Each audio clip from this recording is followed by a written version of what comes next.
Welcome back. One final point before we go tonight. First, the Democrats celebrate a deadly train crash because the train was carrying Republican members of Congress. Then they refuse to applaud 2 million jobs created for the American people because the jobs were created under a Republican president.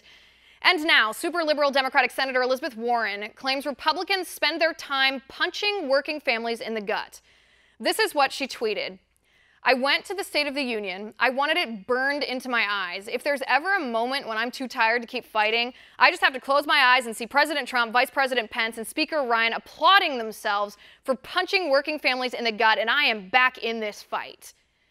This is the same woman who voted to keep late-term abortion legal. She voted against protecting babies like Micah, who can survive outside the womb. They have fully formed brains and bodies, 10 fingers and toes. They can suck their thumbs and hear their mama's voices. Senator Elizabeth Warren voted against protecting Micah from being aborted. Talk about a punch in the gut.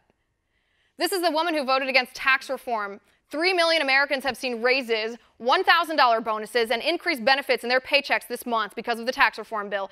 Senator Elizabeth Warren's party called these bonuses crumbs after Senator Warren perpetuated the erroneous narrative that cutting the corporate tax rate only benefits the fat cat CEOs. She voted against giving people a tax break. Talk about a punch in the gut.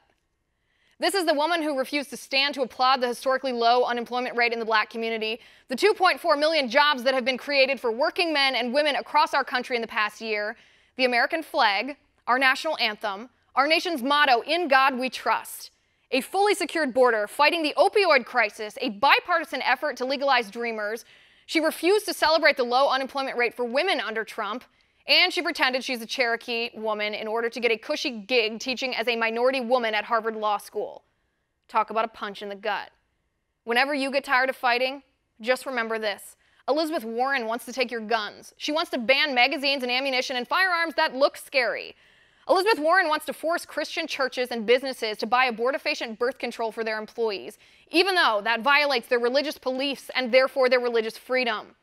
Elizabeth Warren thinks requiring voters to show ID when we vote equals voter suppression, even though all the studies show voter ID does not statistically impact the number of minorities who vote in elections.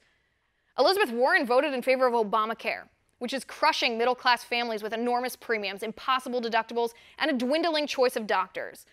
Elizabeth Warren wants to raise taxes, punish the rich for success, and spread the wealth around so we're all equally poor.